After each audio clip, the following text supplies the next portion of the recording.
In this video, I want to discuss pattern combination. Yeah, so far we've learned 5 patterns, and now we need to figure out how we can combine them. There are simple rules for this, and these rules are the backbone to sentence mechanics. So I have the patterns up here. Pattern combination, subject plus verb, subject, verb, and direct object.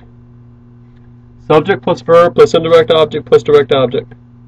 Subject plus verb plus subject complement, and subject plus verb plus direct object plus object complement. Notice I'm not also adding prepositional phrase, adjective, adverb. Those are minor elements, and they really don't influence the pattern.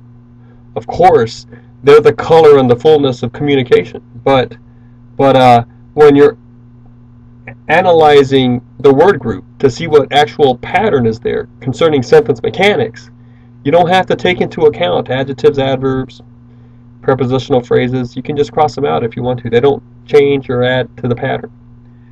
So these are our 5 basic patterns to this point. Now, depending on which grammar school you talk to, there may be a few more other patterns. I might think there's 1 or 2 more, but for example, the question, we usually in English start our question with some sort of the verb first, a helping verb first. Will you sing tonight? The verb would be will sing.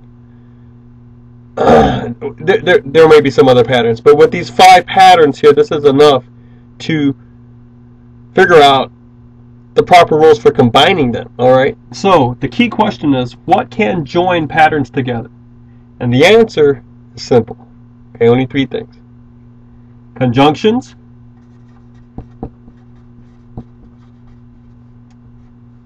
colons, semicolons.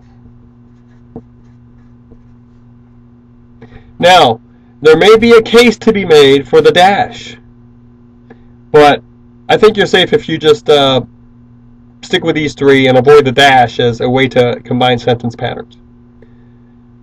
Alright, so, but let's not forget that there are 2 types of conjunctions, alright? Coordinating and subordinating, there's the trick. And you need to remember the 7 coordinating, remember fanboys, and then the list of subordinating, and be able to recognize those.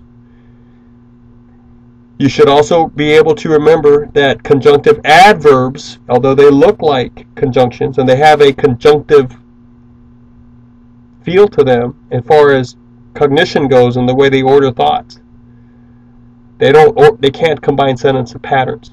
Alright, so just conjunctions, the coordinating and the subordinating, colons and semicolons. So you know, if I had a subject plus verb pattern, and I took the subject plus verb plus subject complement, the way it would be correct is I would have to put, you know, a colon there, or a semicolon.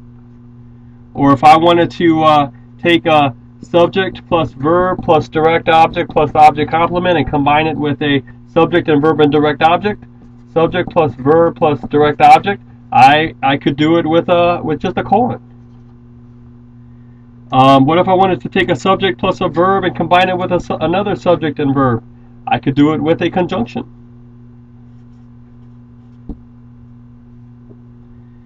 What if I wanted to take a subject and a verb and combine it with a subject, verb, and subject complement, and then finish it off with a subject, verb, indirect object, subject, verb, plus indirect object, plus direct object? I could do it maybe with a colon right here and the conjunction right here. I don't know, you have your own choices to do, but it's only these 3, some sort of conjunction, a colon and a semicolon, that can combine them like this. Alright, now notice one thing. I didn't put a comma in here anywhere. Commas can never do it. Alone, commas cannot combine patterns together. There is 1 exception to that. Well, really 2. But you would be safe in avoiding both.